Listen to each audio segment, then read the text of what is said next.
Take a seat. We're going to be getting started here. If you're having lunch, you can still keep eating. Definitely, there's more food. So again, my name is Shana Casper. I'm the Vermont State Director with Toxics Action Center. And as you know, we work with community groups throughout New England to clean up and prevent pollution at the local level. We've been doing this work for 30 years, worked with over 800 community groups across the region. So just to give a little overview of the last little section that we've got for the conference this afternoon. We're going to be doing the community organizing panel. Then we've got the media, one more panel, and then we're going to be going across the road real quick here to another room to do the workshops. And this is where we really get to dig in and wrestle with the material, ask questions, be engaged, and really just get a lot more one-on-one time with these workshop leaders. So I really want to encourage folks to head out quickly to really maximize that workshop time. And then when the workshops are done, to come back. So we're going to be doing a quick closing in here, but I think I'm going to be leading it, so it's going to be great. And so to be able to really have a great close of the conference back in this room at 5 o'clock. So that's kind of how the rest of the afternoon is going to look for this. So for this workshop, as I said, we're going to be focusing on community organizing around industrial sites. Because about a year and a half ago, on my birthday, I will always remember that, I heard about PFAS for the first time because Bennington, Vermont was facing the biggest drinking water contamination and toxic threat issue that we had seen in Vermont. 5 home well tests in the state of Vermont came back high for PFOA. Some over 1,000 times the state's limit. And Alyssa Schern, as you heard, broke up the meeting of the governor to call a press conference.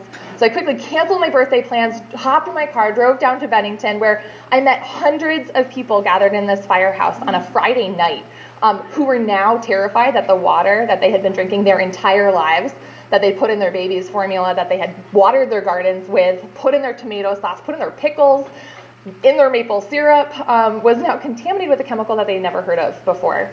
But as I got to know this community over the next few months, I found that this wasn't really that big of a surprise. Community members who were facing this for the first time also remembered 2 decades previous having organized locally and at the state level to lower the air pollution limits to stop this black smoke from belching from smokestacks downtown at the Saint-Gobain factory site. And they remembered the sweet smell drifting over these hills and the neighbors and friends who worked at the factory complaining of headaches and nosebleeds and so much worse. But I also remembered and learned that they were not alone. From right over the line in Hoosick Falls, New York, to folks in Parkersburg, West Virginia, New Jersey, where the site then moved to in Merrimack, New Hampshire, there were all these communities that were also finding out that their water was contaminated, and were learning from the experiences that they had already gone through. And they had begun to organize to protect their communities and make sure that what happened will not be allowed to happen again. So I'm really thrilled to have this panel of just amazing community organizers here. We've got Joe Kiger of Keep Your Promises DuPont, Tracy Carlucci from the Delaware River Keepers Network, Sylvia Potter from Hoosick Falls, and Lorraine Allen from Merrimack, New Hampshire, to share stories about how their communities have impacted and what's been done to protect their community about the PFAS contamination. So each speaker will have 10 minutes to kind of come up and share a little bit about their experience before having some more questions from the panel style and then questions from the audience. So first, let me introduce Joe Kiger. I feel like everyone here already knows him from all of the stories that have already been shared about his experience in Parkersburg and just so much about everything that's been happening there. So thank you for leading the way and being a fantastic leader of Keep Your Promises DuPont and of this movement throughout the country. So thank you, Joe.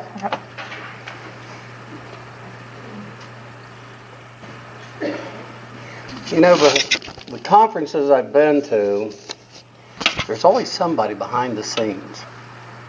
And I don't think that these ladies have been recognized yet. If I miss one, I apologize. But Stephanie, would you stand, please? Shana. Now, Phil, are you here? You're the man. I said unless you're transgender, you're the only man in the group. Okay? Andrea, Elena, Alicia, Sylvia, Courtney, Liz, and this is a good one, Sakona. Did I get that right?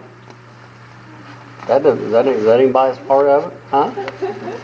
Anyway, I think we owe them a big round of applause, people, for what they've done.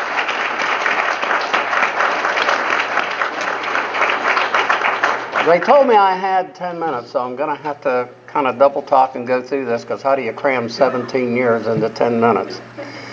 And that's basically what happened. This is, how this got started. I was sitting at home in my courtyard, and the wife was doing her thing, watering the flowers and all that.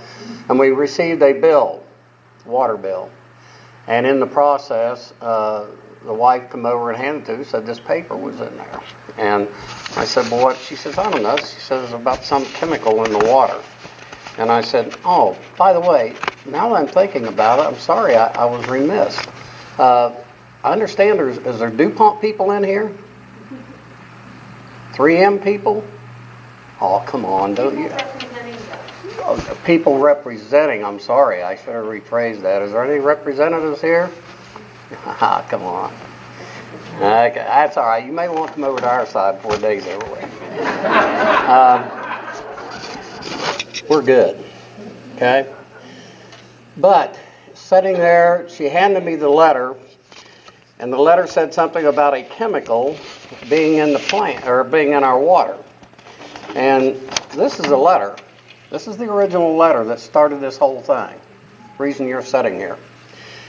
And certain things, I read it, and when I went back, a couple, 3 weeks later, because I'd heard of some children, their teeth turning dark, and several of the animals in the neighborhood, tumors all over them. They couldn't even walk. I mean, it was ridiculous. And I got to thinking about this, and it says an unregulated chemical for which the Lubec Public Service has monitored data is, still can't pronounce it, PFOA, AFP, FC143, and C8. Didn't think much about it. I went on down. It said guidelines established by DuPont are protective of human health. Well, we all know that to be true, don't we? These levels are below the DuPont guidelines, and DuPont has advised the district that it is confident these levels are safe. Now, if that doesn't start sending up red flags to anybody that's ever dealt in anything like this, nothing else will. So that was a letter. And I started catching more red flags. I couldn't figure out what was going on. And I started calling agencies. I called everybody from the DNC. Finally, I think I started out the DNC. I thought, Department of Natural Resources, surely they'll know what it's all about. I got turned off there. I got turned off every agency, probably 9 or 10 agencies, till I finally got a hold of one in, cute thing there, let me reiterate. I called Mr. Kennedy. He, at the time, was the head toxicologist at DuPont in Wilmington. He talked to me for about 45 minutes. Hung the phone up. The wife said, well, what do you think? I said, I've just fed the biggest line of BS I've ever been fed in my life. She said, oh, okay. So we went on. Finally, I got a hold of the National EPA in Philadelphia. Told the gentleman there that what was going on, and he asked me to fax him the paper. I did, and he was concerned because it was an unregulated chemical and shouldn't have been in the water. This was approximately, I think, around 9 months that I had called and called and called these people trying to find out something. So finally, I do get a call from him. He said, Mr. Kiger, he said, I'm going to send you some papers. He said, I want you to read it. He said, you'll probably want to contact a lawyer. I read it, and guess whose name was in the corner of that legal document? Man sitting back there, Mr. Rob Bellott. So that's when Rob and I's love affair really began. Sorry, Rob, but So anyway, Rob jumped on it, called me back about 2 weeks later and said, Joe, our firm wants to take the case, and now you people are starting to see the results of what happened, 17 years ago, and that's about as far as one letter I thought was interesting, just to show you, and I know you people are putting up with this in your communities, is this was from the Lubec Public Service District, dated April 18, 2003, and it says, and I quote here, please know that you drink or otherwise use water supplied to you by Lubec Public Service District containing C8 at your own risk. Lubec Public Service District. So if that wasn't a cheerful thought, and I thought, well, that's great. We've only been consuming it for Lord knows how many years. But, another person I didn't recognize, and I need to, and I apologize, Amy, KYP, stand up. This gal has come on board as an come on, you good. Come on, give her a hand. She come on KYP as an intern, and she's trying to keep me straight, which, good luck, because I've had a wife for 30 years and she still can't get it done. So we're there. Now, what I've got here, people, are some slides for you. It says Joe Kiger, community organizer, and I told him, I said, yesterday I didn't know what an organizer was, and today I are one. So, let me see if I can get everything in order here. We briefly went over, received the letter, and I showed you that. Let me look here. Oh, now that is a jewel. You don't get better pictures than that anywhere. Speak no evil, hear no evil, see no evil. I think there's a course there for restructuring as far as that goes. But this fine lady headed up DuPont. Somehow, I don't know exactly what happened, but anyway, she was relieved of duties, to say the least. The thing we're looking for, by keep your promises basically, is DuPont should compensate people for their illnesses, okay? They brought this stuff on, they put it on our water, they put it in the air. We weren't asked. We weren't asked if we wanted to consume this. People that go to the spigot to mix the baby formula, hey, think about it. A reporter from Delaware asked me one time, he said, Joe, how do I drive this home? I said, well, probably one way is, I said, just tell your wife or whatever that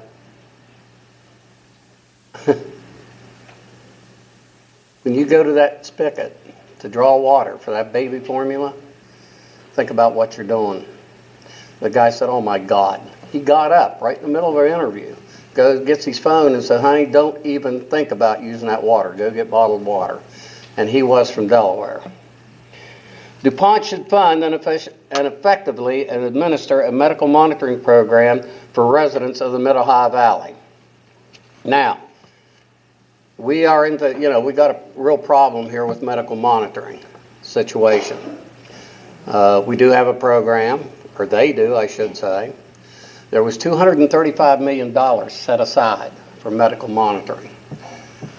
DuPont hired a gentleman, I guess, the name of Michael Ruse, an attorney, to run this. Well, I think to date his salary has been somewhere in the neighborhood of $15 million. Now, don't do that.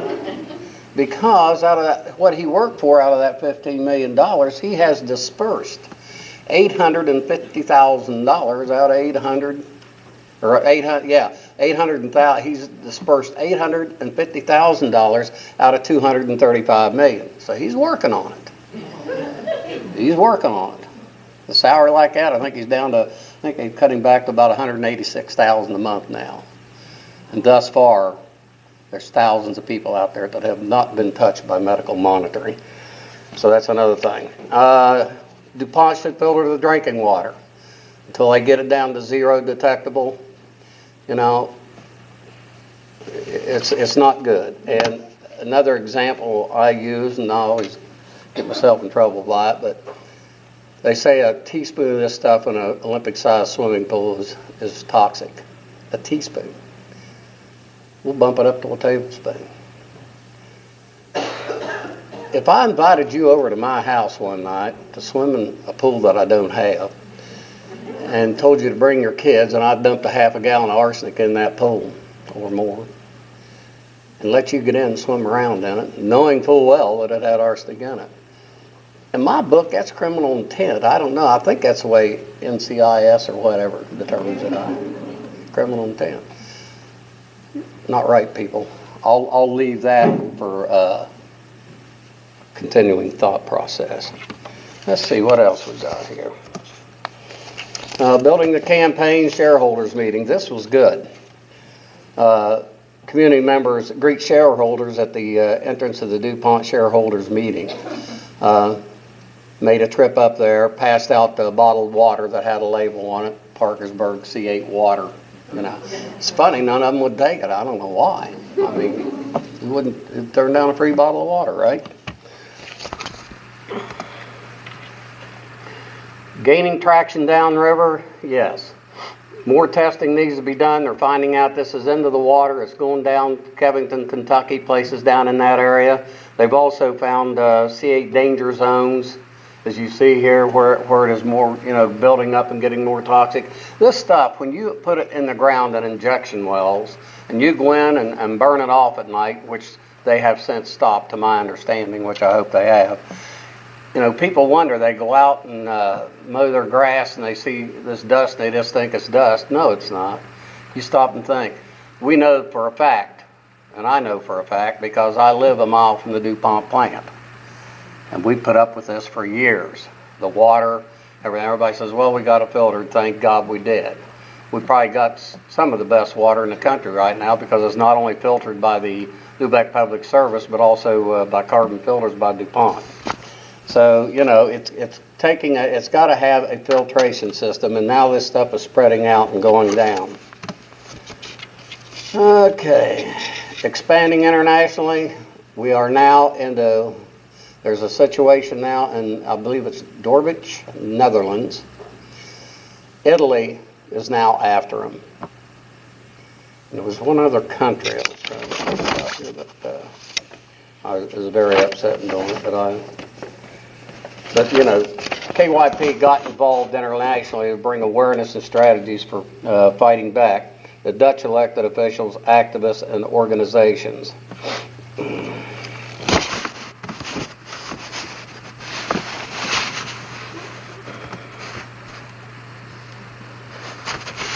There we go. What were the most effective strategies? Direct action at the shareholders meeting, local, regional, and national press engagement, partnerships with national NGOs, engagement with corporate financial world investors. It takes a village, a big village, to do what we're doing. I am so proud of you people being here. If you would have told me 17 years ago, by asking 3 questions, what is C8? Why is it in our water? And what's DuPont got to do with it? Right here's the results. This has spread out now. It's left our area. It's going global. KYP is doing everything in its power to be able to take and get the information out there. It's like anything else. It's like I tell people about drugs. I'm an elementary school teacher. And I said, we got to get these kids at a young age. Time they get to middle school and high school, some of them are pros. It's terrible, but it's happening. I said, we've got to get the people educated, and the best way to do it is exactly what's going on here. This is one of the best conferences, and the only one I've seen like this, really. You people have done a tremendous job. How am I doing on time? I run over? Just a little? Let me check my notes here just to make sure, but I think, key campaign outcomes. 5,000 likes on Facebook. That's nice. I don't even have Facebook. I don't Twitter, Tweeter, or whatever you call it. Stay away from it. I had a class in school, and I was trying to run the computer just like I'm doing right now, and I had a little 5th grade kid come up and he jerked on my face. He said, Mr. Kiger, he said, I can probably handle that for you. I said, get right up here. Boy, he stood up there and he typed her all in, and I told the teacher, I said, he's with me the rest of the day. He's my man. Again, thank you. Thank you for being here. Can't thank you enough. Appreciate it. And the work you're doing, my God, keep it up. We got to be the fly at the picnic. It's just that simple. And if you are, then that's going to make them mad, and we're going to stay on them. I apologized to a group of kids here a few months back from academia in California. They asked me to speak to them. And my first words out were, I apologize to you kids for what our generation is leaving you to deal with. I hate it. I really hate it. But that's where it's at, and God help you, get the job done, because we're trying. I don't know if we can do it by ourselves, but we're trying. So again, thank you for everything you're doing. Thank you for having me here.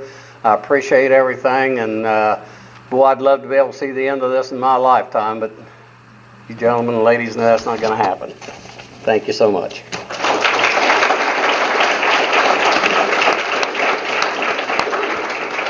Thank you, Joe. So next I want to introduce Tracy Carlucci, the Deputy Director of the Delaware River Keeper Network.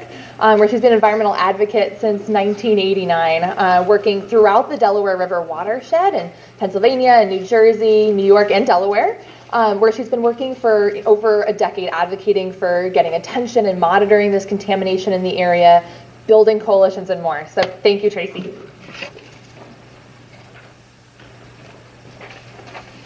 Thank you, Shana. You advanced like this? Okay. So thank you very much for the opportunity to be here today. Our story starts out in 2005, and this is a map of New Jersey. We had read in the news about what was going on at DuPont's Washington Works and Rob Lott's lawsuit, and we, as an environmental organization, Delaware Riverkeeper Network, had been watchdogging DuPont for several years. They're the largest discharger of toxics in New Jersey. So we went door to door and took tap water samples, and when the results came back showing that there were PFCs in the drinking water, particularly PFOA, we shared what we learned back to the homeowners. We went to the water companies, we went to the municipalities, and we sent the results to New Jersey Department of Environmental Protection. It was news to them. We also formed a coalition, and it included a lot of diverse partners besides our environmental organizations, such as the United Steelworkers, which turned out to be very important. We also spent a lot of time and energy on community outreach, meetings at the Y and people's living rooms, and also legal recourse happened on its own. Private lawsuits and class action lawsuits were filed.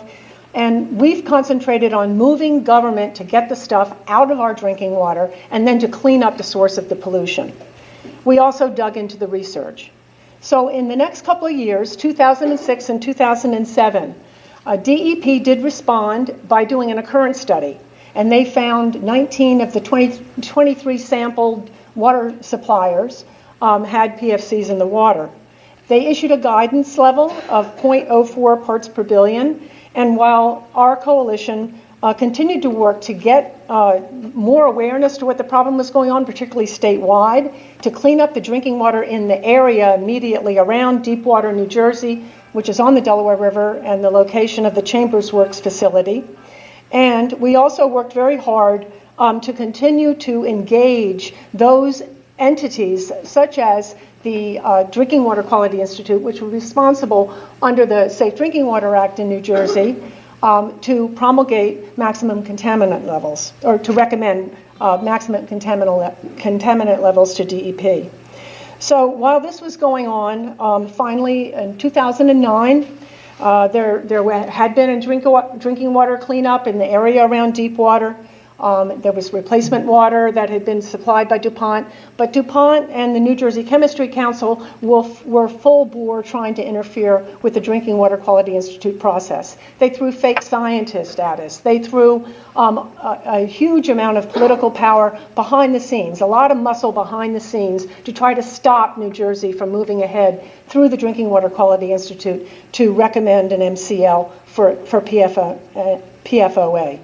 And there was also local lawsuit settlement that occurred, undermining what was going on in New Jersey. EPA came out with its 0.4 parts per billion short-term provisional health advisory, which really undercut the standard that New Jersey was working towards.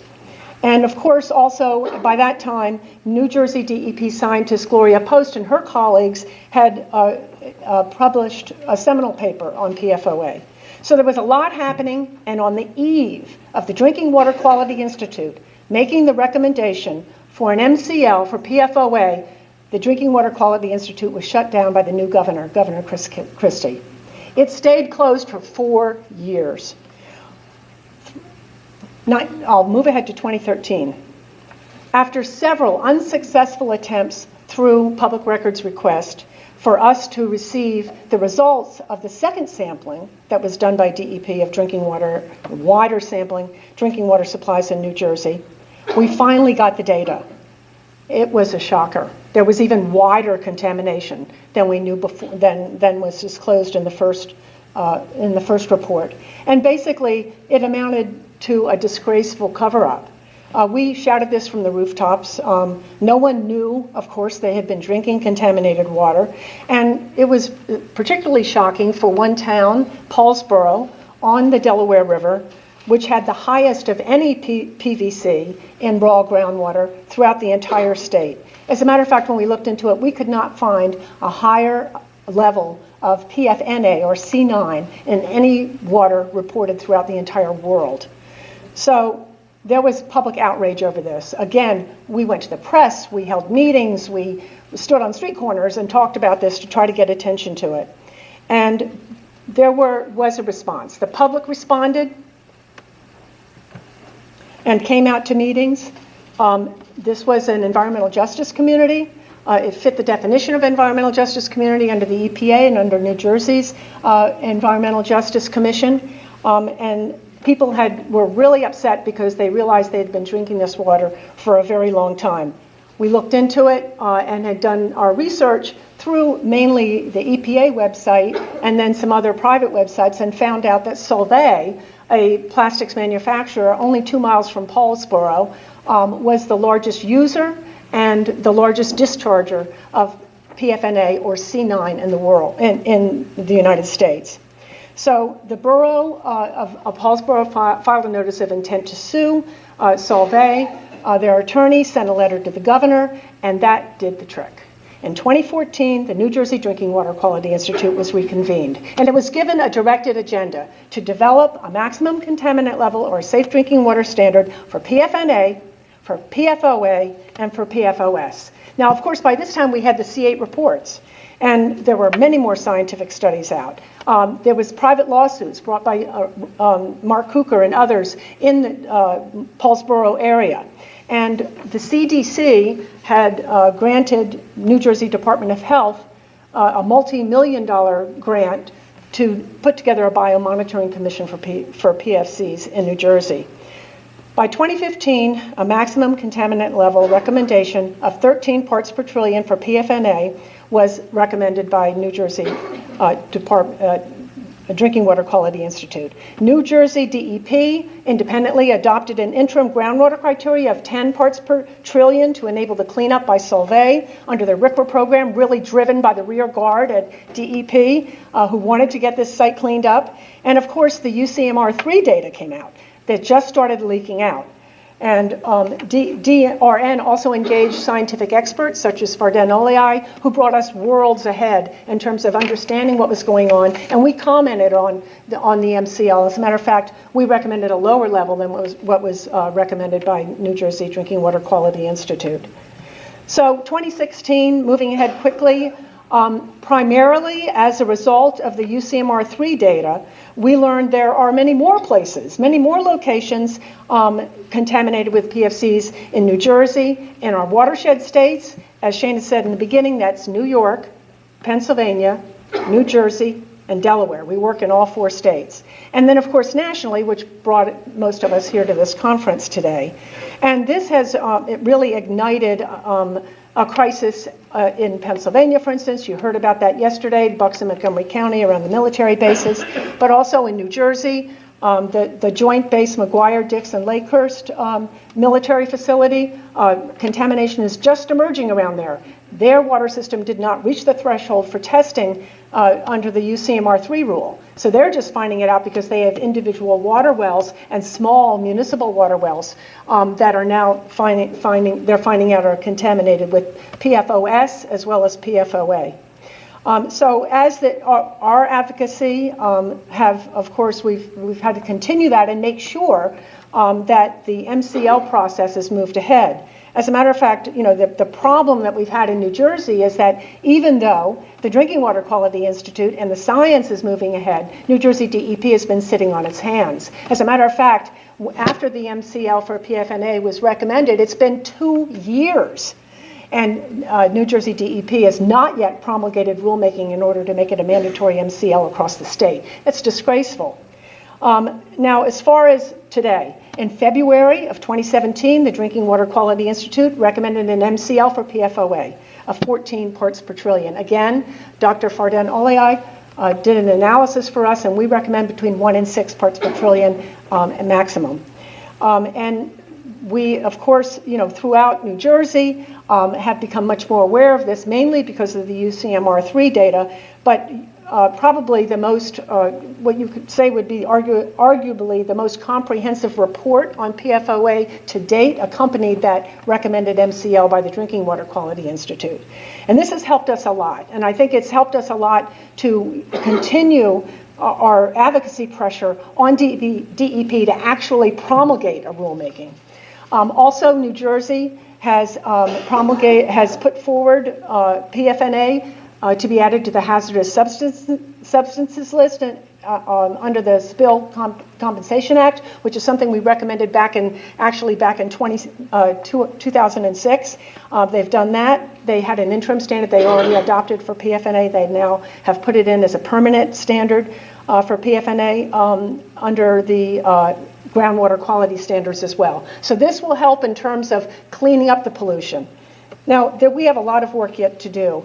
We need to push safe drinking water standard adoptions and groundwater standards and hazardous list standards in order not only to get it out of our drinking water, but to get it out of our environment. Nature didn't put it there. People put it there. Responsible parties got to get it out. And so we're continuing to push for that. The next thing up on the Drinking Water Quality Institute agenda is PFOS, and we're advocating in support of that. And also, because we work in all 4 states, Delaware Riverkeeper Network has just filed a petition with the Pennsylvania Environmental Quality Board, which is this like the agency of the Drinking Water Quality Institute, but in Pennsylvania under their Safe Drinking Water Act, petitioning them to establish a mandatory statewide MCL for PFOA.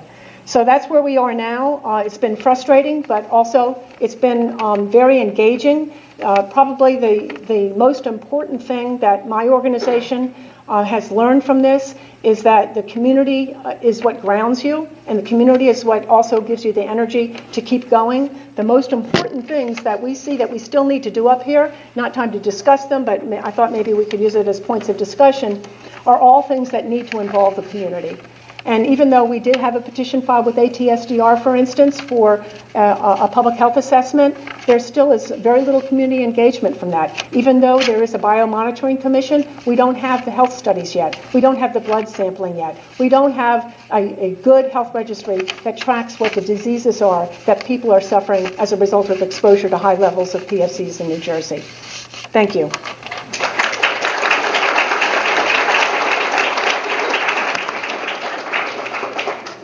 Thank you so much, Tracy. Next, I want to introduce Sylvia Potter from Hoosick Falls, who has been organizing on Facebook and then with other concerned residents, delivering bottled water daily to those who cannot collect it themselves with the Hoosick Falls Water Angels, and has been organizing with the group the New York Water Project in town to get clean water, political change, and health damages ever since. Come up, Sylvia.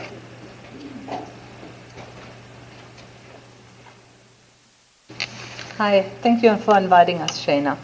I'm with New York Water Project and I live in Hoosick Falls, New York. I'm going to quickly describe how our contamination was discovered and then talk about our activism.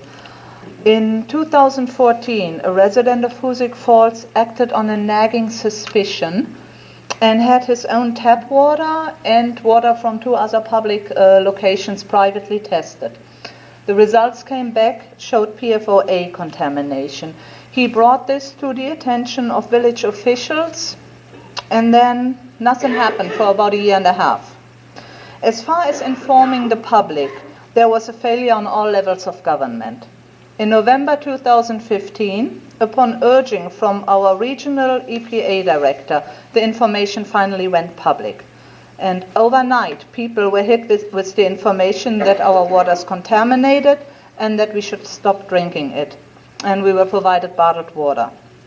The next public meeting was held in December 2015, this time at the local school. The room was packed, standing room only. This meeting was facilitated by the EPA, and it was the very first time that we learned about the gravity of our situation, about the scope of the contamination, and about potential health effects. I walked out of this meeting and I was scared, and so was everybody else. I cried that night. And from that moment on, our lives had pretty much changed. everybody scrambled for information, and people were trying to understand what happened and what they were facing, both as individuals and for the community. During that time, I've never met and spoken to as many people in any single day as I had in the weeks following this.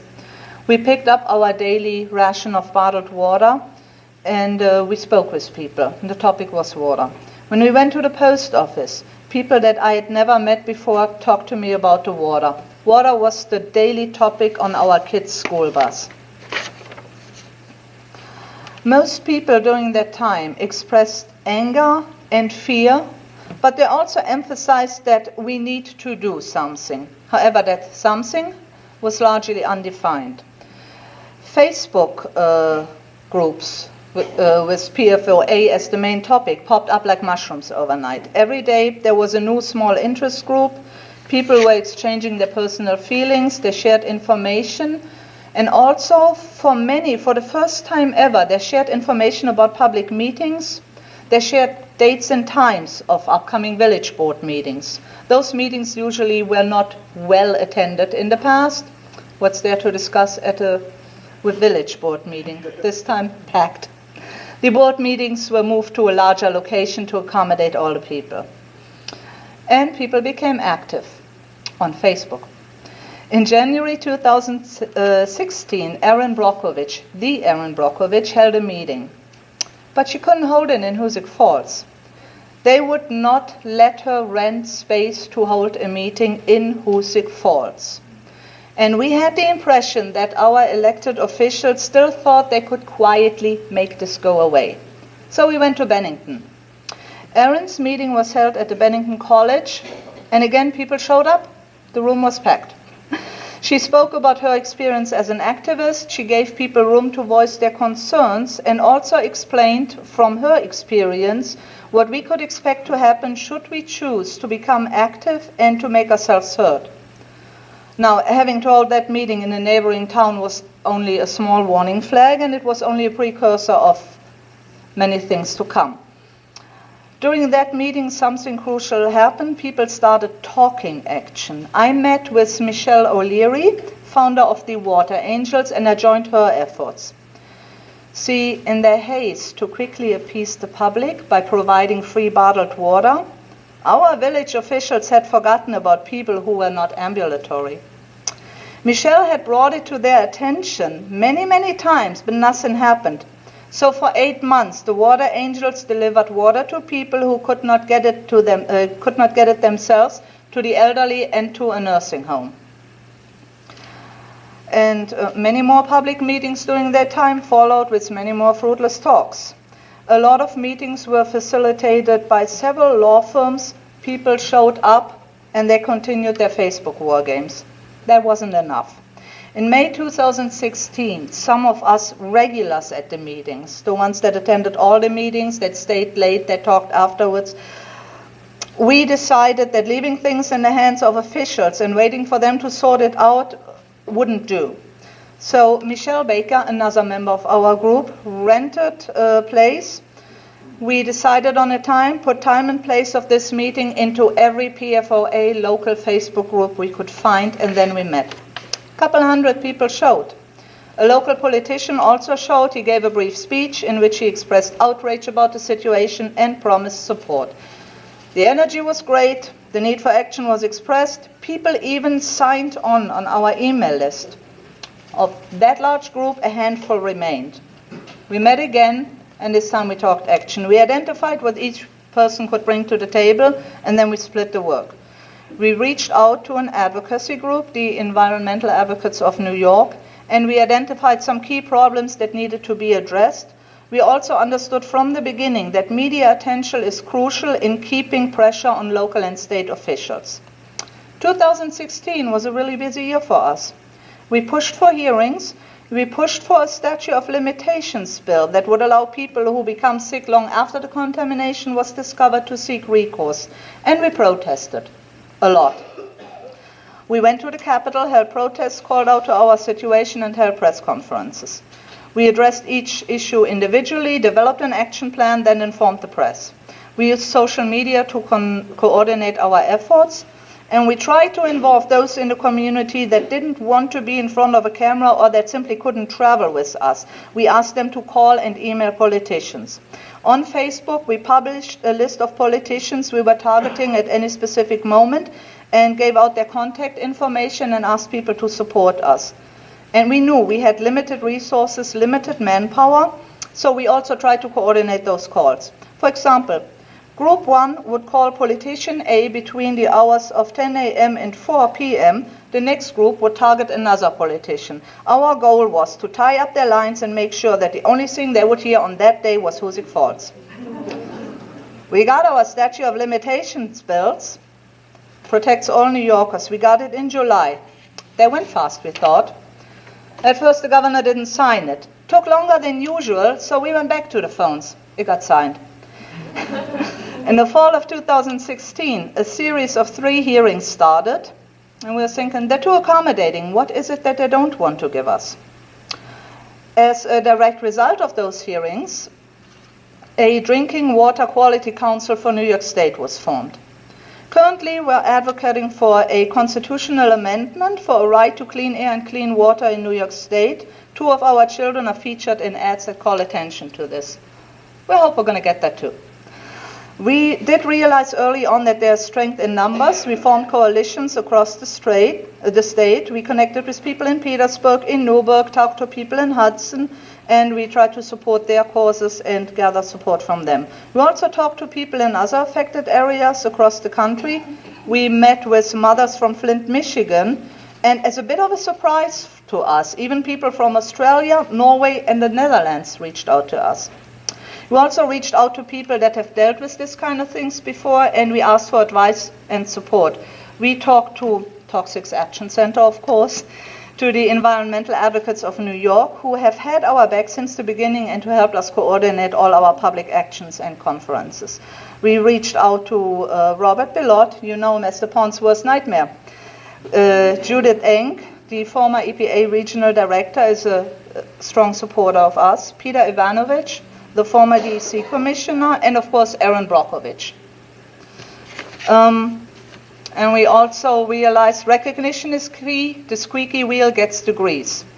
We have written multiple op-eds. Some were written by our children. Some of our kids are featured in ads that call for the right to clean air, clean water.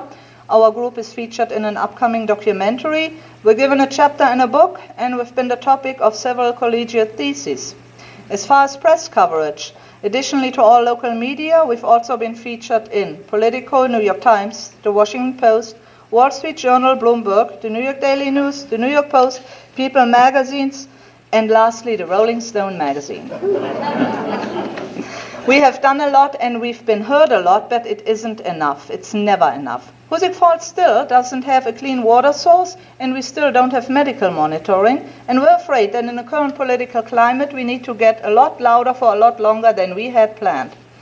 We also realized that PFOA is not the only contaminant, and we were reminded of that when in January 2017 we learned of yet another harmful substance in our town's water supply. Additionally, our efforts are being thwarted by people who are trying to silence us. Some of us have received threats. Some of us regularly get nasty messages and emails. Some people try to prevent us from speaking out. And for those, I have to say, New York Water Project is here to stay. When you tell us to stop, we will double our efforts. Thank you.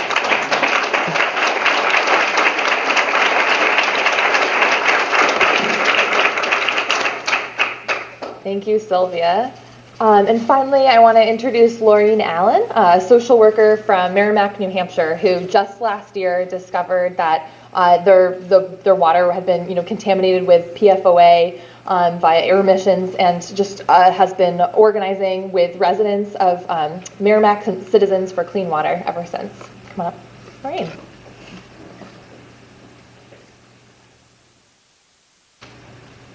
I'm not going to touch that PowerPoint. I'm not going to do it. No. Well, I moved to New Hampshire in 1985 from the Boston suburbs of Massachusetts and was very environmentally minded. Moved there for, the fresh air and the good schools and all the good things. Get a little bit out of the city and raise a family.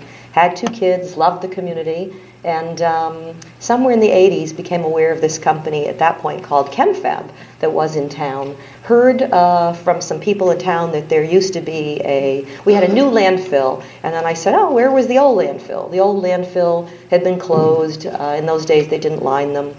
And heard some stories about chemicals that were put there and just vague things that I would hear. And I wasn't really tuned into it. I said, well, is that okay? Yes, they closed it. It's fine, no problem. So I thought, all right, that's fine.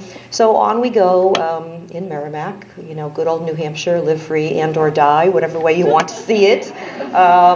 We are interesting politically. We have a lot of bipartisan support over environmental matters as a rule. We have a lot of very informed, very involved political citizens. It's just great. So here we have Merrimack, a very interesting town that I think the roots of the politics in Merrimack go back to Sununu Sr. as governor and some of the policies of the Bush administration that he then was very instrumental in crafting. I saw a lot of that overlap when he entered the Washington scene and was real concerned. So through the years, we've been watching a lot of things, and we get this award every year that, not recently, but Merrimack, New Hampshire, the best National Water Award, good state water awards, phenomenal folks working at the Merrimack Village District, and we think everything is good and fine and dandy.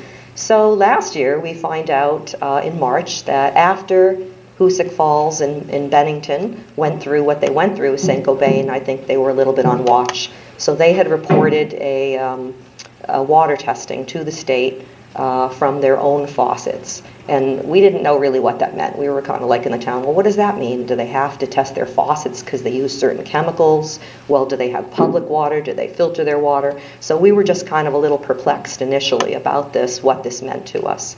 So the state of New Hampshire came out and did a whole presentation, and as you hear from many, many people, packed auditorium, high school gym size. Many, many people are there. Various folks are telling a lot of information that was new to everybody. All the impacts, the emerging contaminant category, every description under the world. And as you can imagine, as you've heard from others, people were really alarmed. They were scared. People came up and asked questions, as I recall, lined up for the microphone and said, my husband, New Hampshire is a very private state. These people are just disclosing. People don't do this in New Hampshire, things that are so personal, naming disorders, naming diagnosis, and they're looking, at the experts saying, could this have been caused by the water, or could this have been caused, or my child has, an attorney in town has a teenager with significant thyroid, no family history, another person with a couple 10 to 12-year-olds with thyroid and autoimmune. So people are asking questions, and they're concerned. And they're getting answers like, well, we still need, this is a new area. So when I first heard the word emerging contaminant, the advisory, all the language, I thought, what's this about? I know the history of chemicals in in Massachusetts and New Hampshire and New England and the country at large. Oh, the same old, same old. So people were getting fear more than anger at that point. They were really, really concerned about what this meant to them. How were their vegetable gardens? Could they bathe in it? And the whole bit. So the state did a great presentation about what they were going to do. So they said that they immediately tested private wells within a certain vicinity of the facility. They had their eye on them. They knew this is where this is coming from. So they found pretty high levels. Brandon yesterday had done, you saw his slide with all the dots, the red dots and the purple dots. So you could see, I'm sure you can picture that right now. So the majority of those testing sites were private wells in Merrimack. Then as we turned out in Bedford, in Litchfield, we could kind of look and see where air emissions had went. That was the consensus of where this has come from, make its way into groundwater via the air emissions. So the private well folks were immediately tuned into. St. Gobain had been through this before, most recently last year and the year before. So they were given water, and the state was real clear about what they expected. They knew just what they were doing there in terms of what they were going to do with the corporate So at that point, New Hampshire was following the federal advisory of 100 parts. It did lower in May to 70, and they just kind of shifted gears. So the private wells were in Merrimack. We have 27,000 folks. 25,500 approximately are on public water. So the private well folks received bottled water, point of entry filtration systems. I don't know what that says. Okay. Point of entry filtration systems, and were at that point stated that an engineering study would be made and they would be hooked up to municipal water sources. And that was done in the state negotiated with Saint-Gobain in a pretty good fashion in that part of it. They were also offered blood testing. So they had water tests, they had point of entry filtration done in a very timely manner. They had bottled water, and they had hookups to municipal water sources. So they have, data there, and they still had damages. They had health concerns. There were legal suits filed in there. So now we have our public water, which consists of 8 wells. 2 haven't been active for many years. 6 of them have been our water sources in Merrimack. 2 were immediately closed because they were over the limit in the state. 4 remain open. Water testing started on those public wells. It was posted, it was done weekly last year. This year it's slowed down to, it looks to me, monthly recently. And what I also noticed from January to April, there was a 3-month lag in release of data for some reason. I also am aware that there's behind doors, off the record negotiation going on over assumption of responsibility and deals that are being made to try to get the corporation to do the right thing. So that's ongoing. So while this is going on, I know this is going on, and the 2 wells are closed. We're looking at the other wells, which range at this point approximately 11 parts per trillion to 38 in those 4 wells. That's just the PFOA. The PFOS goes from 4 to 18. It differs. So there's concerns about our long-term exposure, of course, about the company that's been utilizing, where did the chemicals go? We heard stories about burning at night back in the day, not recently, fumes, all the usual stuff. So we decided in January that, more had to be done. It didn't seem like our town was really doing much on our behalf. So I went to the town manager.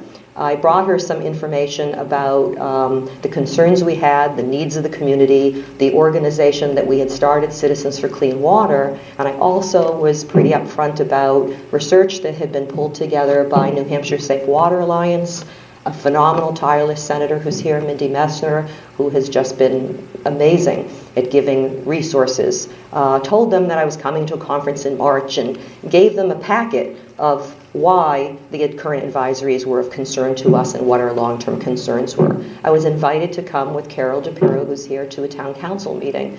They said, be sure to ask us to be a resource and an information source. So I didn't want to rattle the cage politically. New Hampshire, Merrimack is interesting.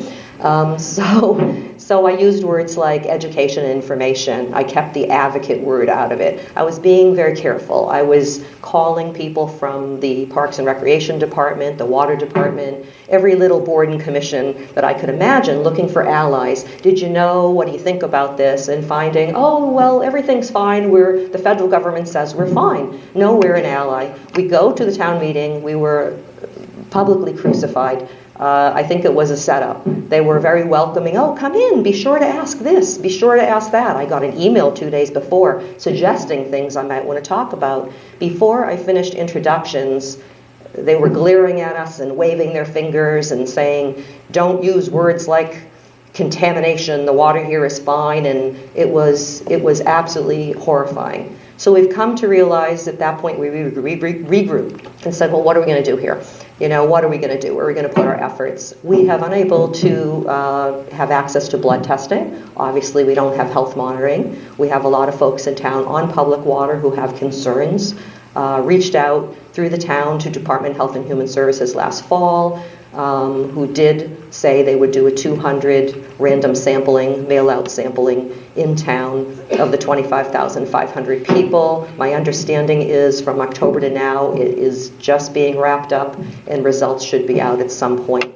Some aggregate data was released at the end of January. That was a preliminary blood test that showed levels that were well above the 95th percentile, but they lumped Merrimack in with all of southern New Hampshire, and I'll wrap up, I'm getting my signal here, and only 7 of those blood samples were from Merrimack residents. We have yet to see any other samples from that data.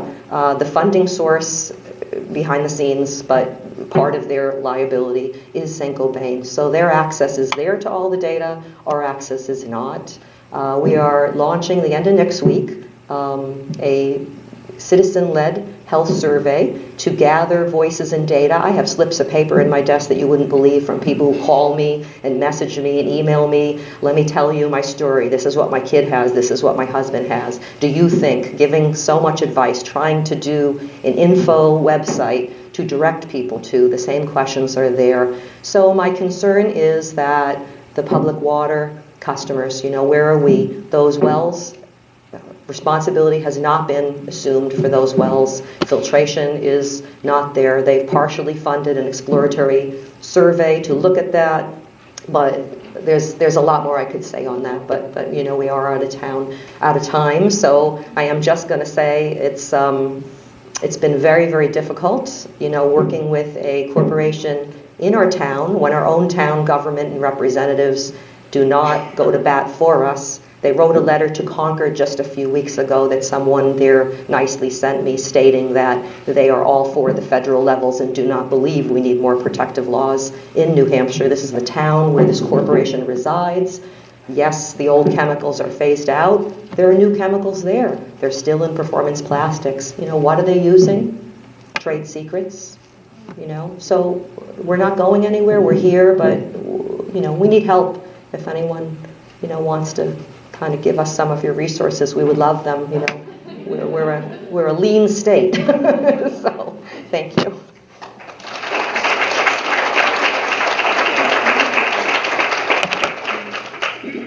Thank you, Laureen, and thank you, everyone. So we've got about a half an hour now for some question and having a panel discussion.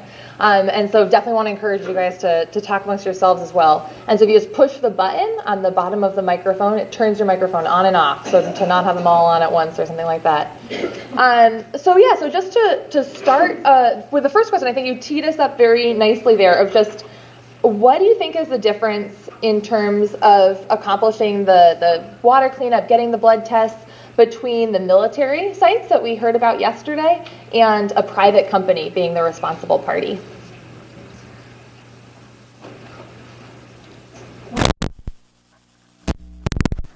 I think one of the differences is that with the private companies, it's a more usual target. You can learn a lot about their operating procedures, about their corporate culture. We know a lot about DuPont from all the work that everyone has done. We know a lot about Solvay now. We know about 3M. This is because these companies are the ones that invented and then used in manufacturing and then released into the environment these PFASs. But I think what I see with the military is that it's a much more cloaked target. It's more difficult to get information. We've just found out in Bucks and Montgomery County that they knew years ago about the dangers of PFCs and they were hiding it. Similar to DuPont, because they knew back in 1938 when their scientists first made it that it was toxic, and he warned against them using it in consumer products. But the military should be accountable to the public. They're supported by taxpayers. They're supposed to be defending us. And yet they seem to be a more difficult target. They have a lot of exemptions. They have a lot of loopholes. They're protected by special laws. And in order to really get at them, you have to have somebody like Mark Cooker and his firm, one of the few law firms that's taking on the military, not just going after the companies. And I think it's important to go after the companies, believe me, but I think we need to treat all of these responsible parties the same. And it seems that our government is covering up for the military. And I know it's because, it's a big boys club, but I think that's one of the major differences that we see here. that it's not as accepted to go after a dirty military as it is to go after a dirty corporation. Thanks, Tracy. Maureen, yeah? We do push this I button. agree with her. I mean, I can't, good Lord, said it. Oh, let me get my button. Okay.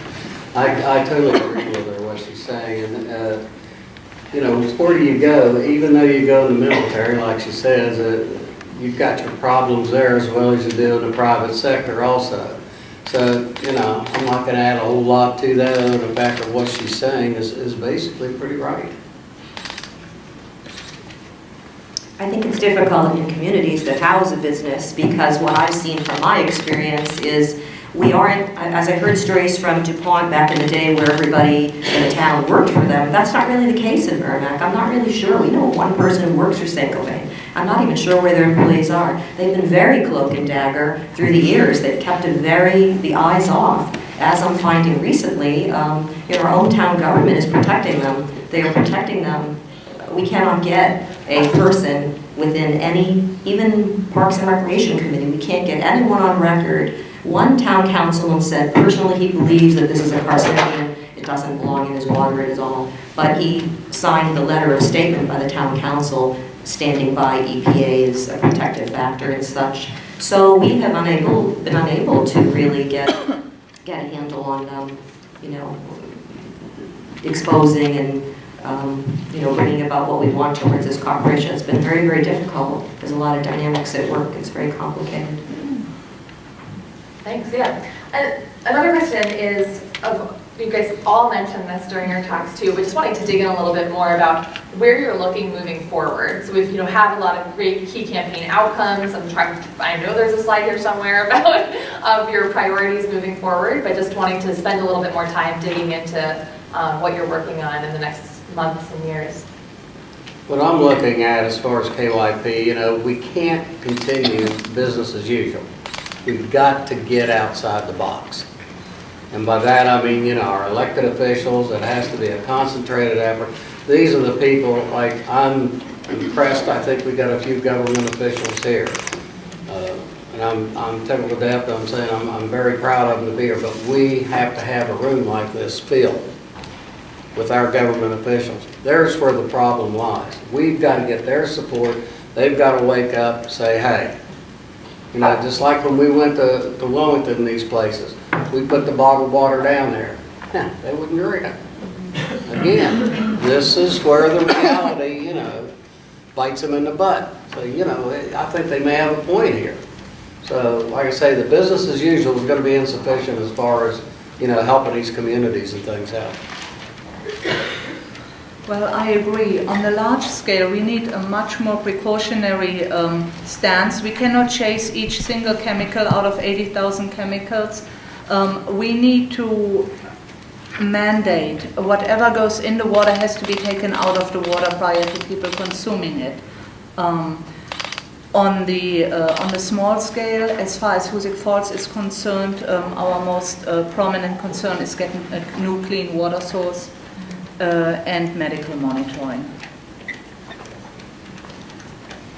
We've thought about this, and we actually had a strategy session at the community level to talk about what people thought was most important. And just on a policy level, we think it's really, really important that we not rely or expect anything from the federal government, at least for the next 4 years, and that we really need to take action at the state level, or in some cases there may be regional commissions or agencies that you can approach in order to establish maximum contaminant levels for drinking water, for all the various PFCs, depending on which ones are the hottest in your area. So that's one thing that we feel we need to do, is work at the state or regional level, and that Safe Drinking Water Act standards need to be established. We also think it's really important for a groundwater criterion to be established. In New Jersey, that criterion is used for groundwater as well as soils. And so it really means the clean, and sludges. So it really means mandating a very low level, which is usually lower or the same as the MCL for the removal of the contaminant from all environmental media. And we think that's really important because we as consumers can continue to pay forever for treatment on our drinking water, but if we don't get it out of the environment, it's a losing battle, and it'll be forever a cost that we have to bear. And then also, we feel that there needs to be the most strict and most sensitive analysis done in the risk assessments that really takes the most vulnerable populations into consideration. So you need to think about the fetuses and the infants and the children. And that's why our expert, Dr. Olei, recommended the lower levels than what was recommended by New Jersey Drinking Water Quality Institute. And we feel that's very important, and that's certainly not what EPA is doing. We think also there needs to be consistency in the environmental policies. And we saw even with Hoosick Falls and other places, military was saying one thing one place and another thing another place. And they're really dodging the bullet, and they're going to stick with the EPA 70 parts per billion for PFOA and PFOS. And and when you apply that at the local level, even for instance right now in Bucks and Montgomery counties, it's unfair because some communities have opted for non-detect and others are going by what the EPA says is safe, and the military is using what the EPA says is safe, so it makes a big mess, and it's environmentally unjust. Also, I think the elimination from the environment means we need to seek it out. There's just not enough monitoring. Even though there's been a lot, there needs to be more, because it seems like every place you test for it, it's there. I mean, we know it's in polar bears, and I'm sure yesterday this is what everybody shared is that we know it's ubiquitous in our environment. We know it's at about 3 parts per billion in our blood. So we really need to, however, find out all the sources so we can eliminate them, and then we need to make the next step, and that is the human step. And also fish, and the critters that are contaminated as well, because the human impacts are ones that are very real in terms of the cost to your health. And when that baby is exposed, they may not know for 20 years what the health impacts have been. So we need to follow up on that. We need to have national health registries. We need to understand what this means on a national level in terms of what it has done to people's health. I also agree with what you brought up about compensation. I mean, why should people suffer?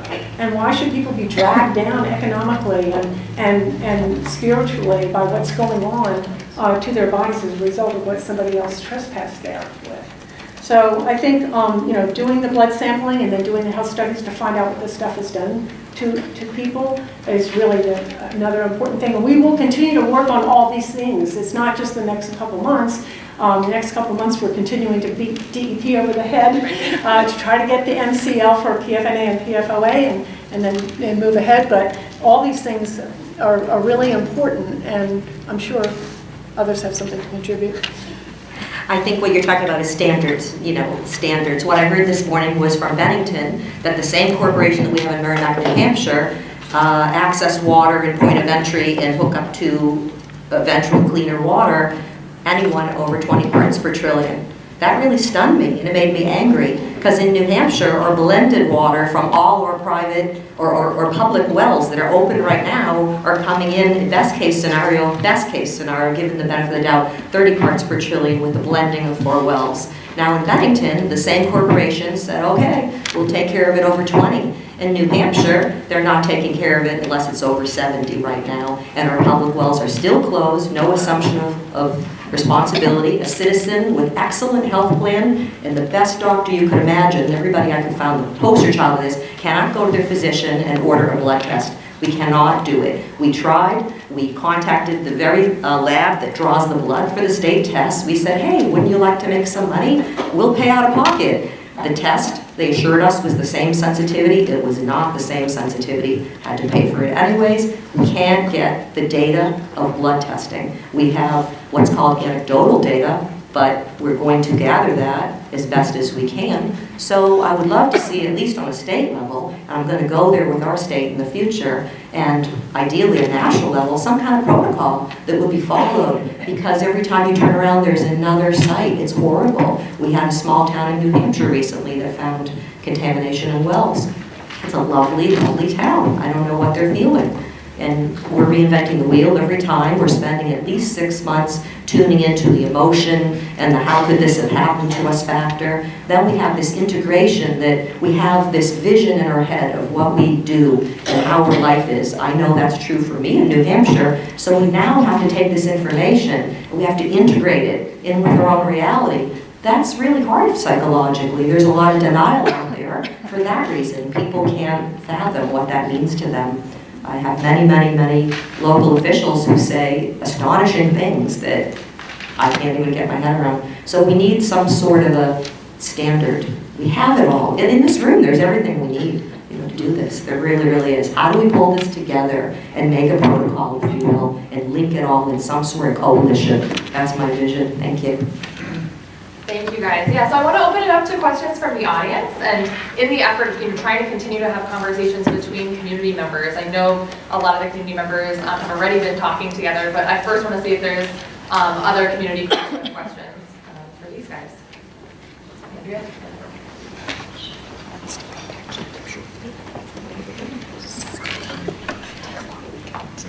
Hi, this question is for Sylvia from Hoosick Falls. You mentioned you guys discovered another contaminant in your water in January. What contaminant was that? It was volatile organic compounds, and it was air pollution.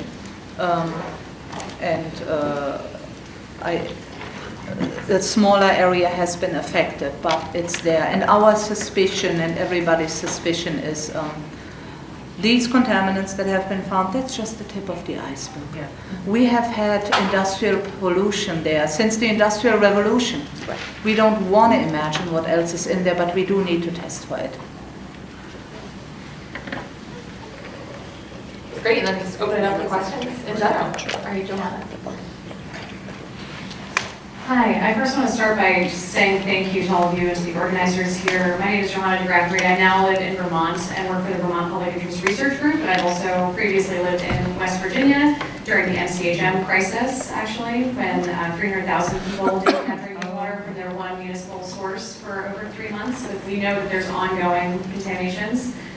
Community members were very cooperative and empowered and amazing in part because they've had to deal with this problem so many times before. And I've also lived in Louisiana and other places dealing with water contamination, trying to get industry to be accountable. But one of the questions that I consistently am starting to get from community members when we do water delivery in some of these places is, do you think we can even trust the bottled water? Right? Because bottled water also comes from some sources that may or may not be tested for many of these contaminants, right? And so I'm just curious if that's a question that you all have gotten from your community members and how you're responding to that, I think, very valid concern. First of all, let me say welcome. Love West Virginia. But I want to go back to the first thing you mentioned there about the 300,000 people. And this is something that's kind of irked the daylights out of me. In West Virginia, yes, 300,000 people were affected by that spill from a tank developing a hole and it leaked, I forget what the name of the chemical was now, into the water. Well, the results of that, the fact they come in, the EPA and all of them come in, they had them tear those tanks down, clean everything up and do all that, and they threw the president of that company in prison. But it's like, that was 300,000 people. Good Lord, people, where are we right now with C8? Where should these people be? Food for thought? Think about it. That was 300,000. We're talking, God, I can't even begin to put a figure on how many's been affected by C8.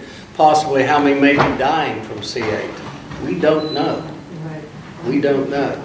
And the other thing that bothers me about this, the drinking water, yes, I think it ought to be tagged. I think they need to check it, make sure that there's no, Lord only knows how many other chemicals are out there.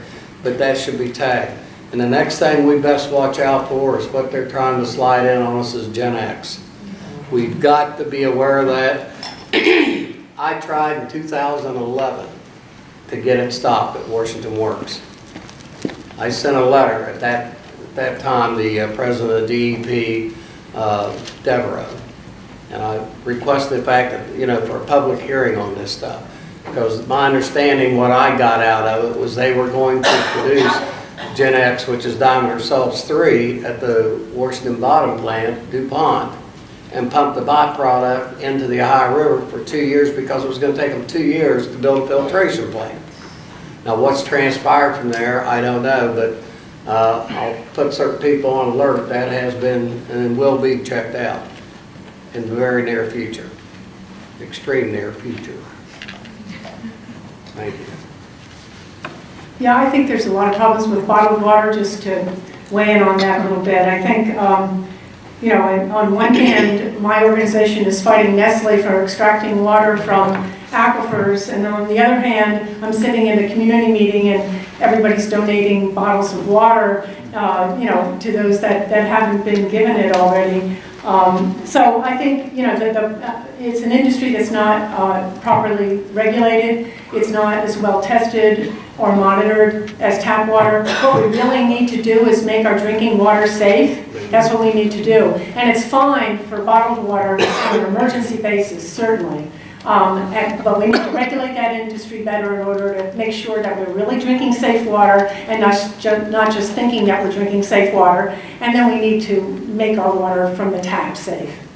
Not to mention the pollution that we're creating by all these bottles of water and more, and plastics, and we all know that story. So what I've done is really focused on a lot of public education on water filtration, and I realized that a lot of people aren't going to afford to put a whole system by a water company in their house. So I asked my husband to design what was the most cost-effective system that he could, and what would that really cost someone to do it themselves. Because in New Hampshire, we do have a lot of handy guys. They know their way around plumbing and pipes. And if they don't, their brother does and their neighbor does. So he put together and took the pictures for me and went to Lowe's and Home Depot and put together a system with a sediment and a carbon, the whole setup, even did the shut-off valves so you could shut them off for whatever reason and change them, make it easier. Took pictures of them, and I put that out there to people all the time. And I say, you can do this for $300. So $300 is not $5 or $10, but think about what you're going to spend on bottled water and all the worries that you have. Carol, at her house, her husband put in a filter on an exterior faucet so they could be able to garden. So they have a whole house filtration, but we forget about that our exterior faucets are not looped into that home system. So we're doing a lot of education on a case-by-case scenario and answering those questions with facts and information and resources, pointing them to links on the state site and good resources that we have. In our spare time, we'd like to start a website. Linda, and then Carol, and then I think I'll wrap it up. I'd like to thank all of the community groups for their dedication and how much you've learned. I'm really pleased to hear the recognition when you're dealing with your own communities where at this point you think your major concern is PFAS, is that there's lots of other things in the water. I personally am very concerned that across this nation, never mind across the world, our water is not clean. You can go and measure contaminant after contaminant after contaminant. So I would urge you, I understand the need, everything is local, and that's how you get things done, but when you have a success in regulating and removal, I think is really important. For example, the PFAS, to remember that you're not done, and that we need to look much more broadly. Absolutely. Thank you.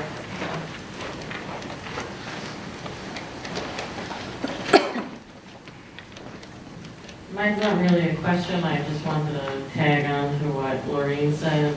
Yes, we did put a filter in very quickly because I have a 16-year-old who was extremely worried about things like testicular cancer and things like that. But even if you have the money to outlay that, you still have to keep replacing those filters. It's not a long-term answer. We need to clean up our water for our kids. And yes, what Linda just said hit the nail on the head for me this past few days. Okay, great, I thought I was in pretty good shape. Now what? Well, thank you guys all so much. This is really a fantastic panel. So we're going to be moving to the local investigative media coverage panel and then going to having the workshops before coming back to wrap up. So just join me in thanking these